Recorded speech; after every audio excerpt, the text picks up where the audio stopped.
નમસ્કાર મિત્રો, ગુજરાતી વાર્તામાં આપનું સ્વાગત છે। આ સ્ત્રી અત્યંત પાપી છે, તેને નર્કમાં લઈ જવાની યાચના મળી છે। ત્યારબાદ યમદૂતો કહેવા લાગ્યા, હે યમરાજ, આ સ્ત્રી તો વિષ્ણુ ભક્ત છે, આ નર્ક જવા યોગ્ય નથી।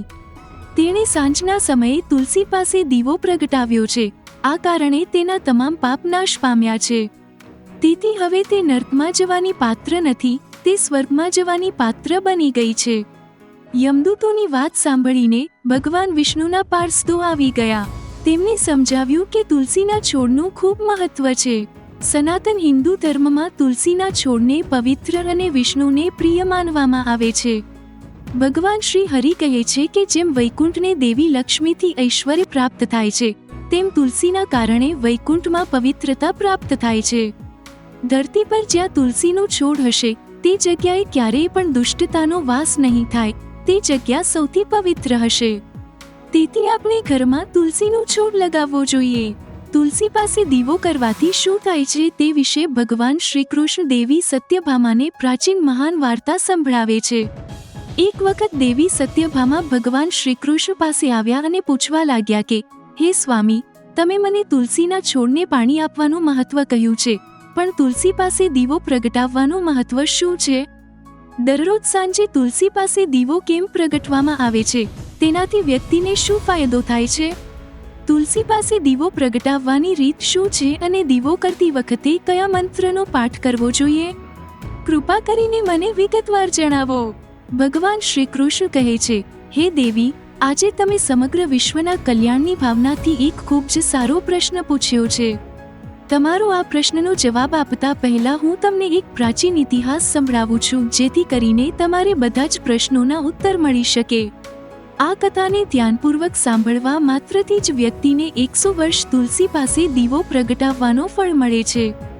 દેવી સત્યભામા આ વાર્તા સાંભળવા ઉત્સુક થઈ અને ભગવાન શ્રી કૃષ્ણે તે વાર્તા સંભળાવવાનું શરૂ કર્યું।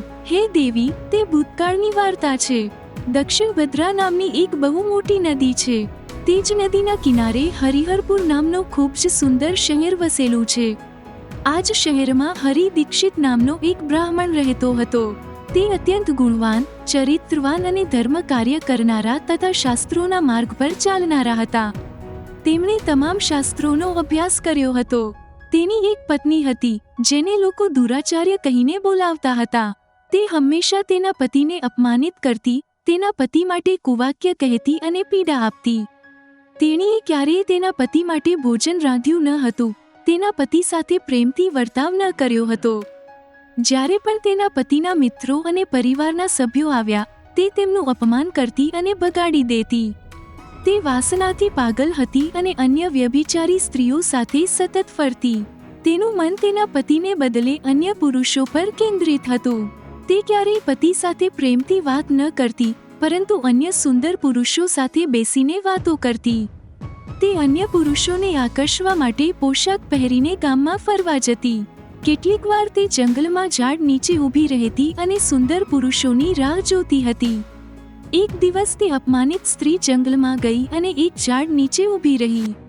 તે કોઈ સુંદર કાળમી પુરુષની રાહ જોઈ રહી હતી, પરંતુ લાંબા સમય પછી પણ કોઈ પુરુષ ન આવ્યો। તે દિવસે તેની સાથે રહેવાના તમામ પ્રયત્નો વ્યર્થ ગયા। તે આશ્ચર્ય પામીને વિલાપ કરવા લાગી। તે જ જંગલમાં એક ભયંકર વાઘ રહેતો હતો। તે પાપી સ્ત્રીનો અવાજ સાંભળીને જાગી ગયો, ઊભો થયો, કૂદી પડ્યો અને તેને ખાવા આવી ગયો। તે વાઘને જોઈને તે સ્ત્રી ધ્રુજવા લાગી। સ્ત્રી કંઈ કરે તે પહેલા વાઘે તેને પંજા વડે ઘાયલ કરી દીધો। તે સ્ત્રી જમીન પર પડી ગઈ। જમીન પર પડતાની સાથે જ તેણે બૂમ પાડી, અરે વાઘ, તું કેમ અહીં આવ્યો છે? કેમ મને મારી છે?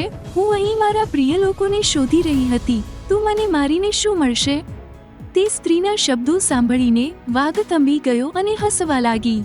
હે દુષ્ટ, આજે તને મારી ખોરાક તરીકે નિયુક્ત કરવામાં આવી છે। મારું કામ તારા જેવી પાપી સ્ત્રીઓને ખાવાનું છે, તો જ મને આ દેહમાંથી મુક્તિ મળશે। તે સ્ત્રી કહેવા લાગી, હે વાઘ, તું કોણ છે?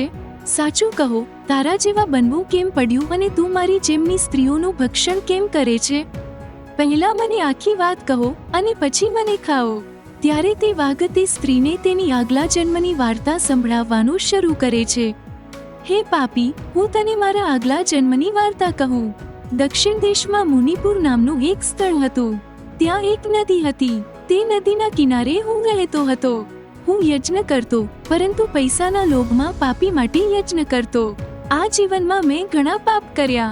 વાઘની આ વાર્તા સાંભળીને તે સ્ત્રીને તેનો અહેસાસ થયો. હે વાઘ, હું મારી ભૂલોનું પ્રાયશ્ચિત કરું છું. હું તુલસીના છોડ પાસે દીવો પ્રગટાવું છું. તે સ્ત્રી તુલસીના છોડ પાસે દીવો પ્રગટાવીને પ્રાયશ્ચિત કરી. તે રાત્રે તે સ્ત્રીનું મૃત્યુ થયું અને યમદૂતો તેને યમરાજની સામે લઈ ગયા. જ્યારે યમરાજે ચિત્રગુપ્તને તે સ્ત્રીના કર્મોની વાત પૂછેલ ત્યારે ચિત્રગુપ્તે કહ્યું, હે યમરાજ, આ સ્ત્રી પાપી છે, પરંતુ તેણે તુલસીના છોડ પાસે દીવો પ્રગટાવ્યાનો એક મોટો પુણ્ય કર્યો છે. ત્યારબાદ યમરાજે તેના દૂતોને આદેશ આપ્યો કે તે સ્ત્રીને નરકમાં ન લઈ જાય. તેમણે પાર્ષદોને આ વાત કહી. તેઓ તે સ્ત્રીને દિવ્ય વિમાનમાં સ્વર્ગમાં લઈ ગયા. હે દેવી સત્યભામા, આ કથા પરથી તુલસીના છોડ પાસે દીવો પ્રગટાવવાનું મહત્વ અને તેના ફળો તમે જાણી શકો છો. તે સ્ત્રી રોજ સાંજે તુલસી પાસે દીવો પ્રગટાવતી હતી, જેના કારણે તે ભાગ્યશાળી બની ગઈ અને તેના પાપોનો નાશ થયો. જો તમને આ વિડીયો પસંદ આવ્યો હોય તો વિડીયોને લાઈક કરો, ચેનલને સબસ્ક્રાઇબ કરો અને તેની બાજુમાં આવેલા બેલ આઇકોનને દબાવો અને તમામ પસંદ કરો, જેથી તમને વિડીયોની સૂચના સૌથી પહેલા મળે. કોમેન્ટ બોક્સમાં જય શ્રી રામ લખો. વિડીયો અંત સુધી જોવા બદલ તમારો ખૂબ ખૂબ આભાર.